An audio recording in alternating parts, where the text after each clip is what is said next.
Lorsque Vincent Delahaye parle de son métier de responsable scientifique régional, également appelé MSL pour Medical Scientific Liaison en anglais, certains se posent la question: où se situent les différences entre le métier de MSL et celui de délégué médical? Alors c'est vrai qu'il y a des similitudes, vous voyez qu'on passe tous beaucoup de temps en voiture, ça fait partie de notre métier parce qu'on a des secteurs qui sont très grands. Par contre, on a des métiers qui sont vraiment complémentaires. Le visiteur médical a une fonction promotionnelle. Le MSL, Medical Liaison, n'a pas de fonction promotionnelle, mais rencontre les médecins pour leur présenter des données scientifiques, médicales sur nos produits commercialisés et aussi sur nos produits qui sont en développement, ce que le délégué ne fait pas. Autre différence notable avec le délégué médical, le MSL, lui, doit attendre d'être sollicité par les médecins pour aller leur présenter des données sur le produit ou animer une réunion. Dans tous les cas, l'emploi du temps du MSL est très chargé, très varié aussi. Le lundi, je vais aller en réunion animer un staff dans un centre hospitalier, dans un CHU, par exemple Bordeaux, sur un de nos produits en développement, Edoxaban. Le mardi, ça pourra être une réunion au siège pour participer à ce qu'on appelle une team produit, c'est-à-dire donner notre avis sur des projets médicaux du laboratoire.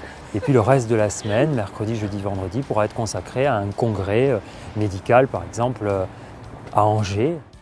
Ensuite, il faudra à Vincent faire le compte-rendu médical du congrès qui servira à la veille concurrentielle pour le laboratoire. Et cela n'est qu'une mission parmi toutes celles qui lui incombent et qu'il nous rappelle. La première mission, c'est donc, on l'a dit, de développer un partenariat, un relationnel fort avec les médecins, d'animer des staffs dans donc des réunions en vue de présenter les données sur nos produits aux médecins. C'est de répondre aux sollicitations des médecins, aux demandes de bibliographie, etc. C'est ensuite d'assister à des congrès, de rédiger des comptes rendus sur ces congrès, de procéder au suivi, à la mise en place de ce que l'on appelle des registres, qui sont des études, des suivis de cohortes de patients dans la vraie vie, qui servent au laboratoire, qui servent aux médecins aussi parfois, mais qui servent avant tout à développer la notoriété du laboratoire. Il y a aussi un rôle d'organisation de board, c'est-à-dire de comité d'experts, donc ça concerne la mise en place, logistique de la réunion, mais aussi et surtout le support scientifique de la réunion, la rédaction et la discussion du programme en collaboration avec le chairman, et puis la tenue du board, la rédaction des comptes rendus du board. Et puis n'oublions pas le rôle de rédaction de support de présentation qui serviront entre autres pour la formation des délégués.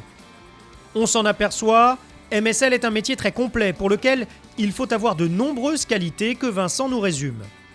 D'abord, il est nécessaire d'avoir de solides compétences scientifiques.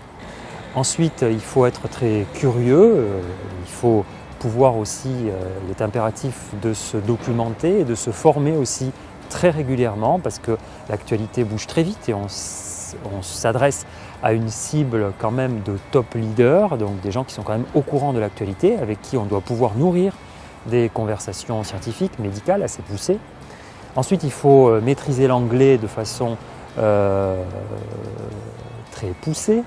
Le terme n'est peut-être pas approprié, mais enfin il faut être fluent in English, on va dire, à la fois écrit et oral, parce que nous avons très souvent des interactions avec l'équipe européenne, donc ça peut être des interactions téléphoniques sous forme de conférences téléphoniques très régulières, ça peut être des interactions par mail, il faut savoir donc écrire et répondre à des mails, et puis on a très souvent des réunions médicales européennes avec nos collègues de tous les pays d'Europe, on parle une langue, c'est l'anglais, il faut donc la maîtriser. Bon Vincent, on pourrait avoir un petit aperçu de votre niveau d'anglais ? End of story.